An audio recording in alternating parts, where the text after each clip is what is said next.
साथियों, हमारे देश ने 1947 में आजादी हासिल की थी। आप कल्पना करिए, सदियों की गुलामी के बाद जब हमारा देश आजाद हुआ,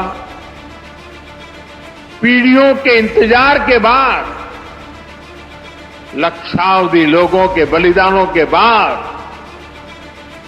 जब आजादी की सुबह आई, तब कैसे कैसे सपने थे, देश में कितना उत्साह था। देशवासियों ने भी सोचा था, अंग्रेज गए हैं तो अंग्रेजी कानूनों से भी मुक्ति मिलेगी।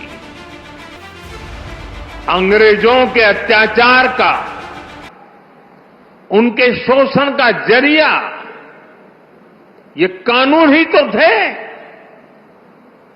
ये कानून बनाए भी तब गए थे जब अंग्रेजी सत्ता भारत पर अपना शिकंजा बनाए रखने के लिए कुछ भी करने को तैयार थी।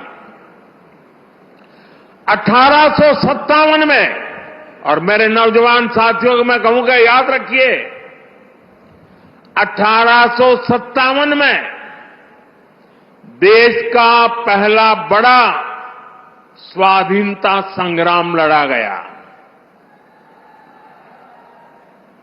उस 1857 के स्वातंत्र संग्राम ने अंग्रेजी हुकूमत की जड़ें हिला दी थी। देश के हर कोने में बहुत बड़ी चुनौती पैदा कर दी थी। तब जाकर के उसके जवाब में अंग्रेज 1860 में, 3 साल के बाद, इंडियन पिनल कोड यानी आईपीसी लेकर आए।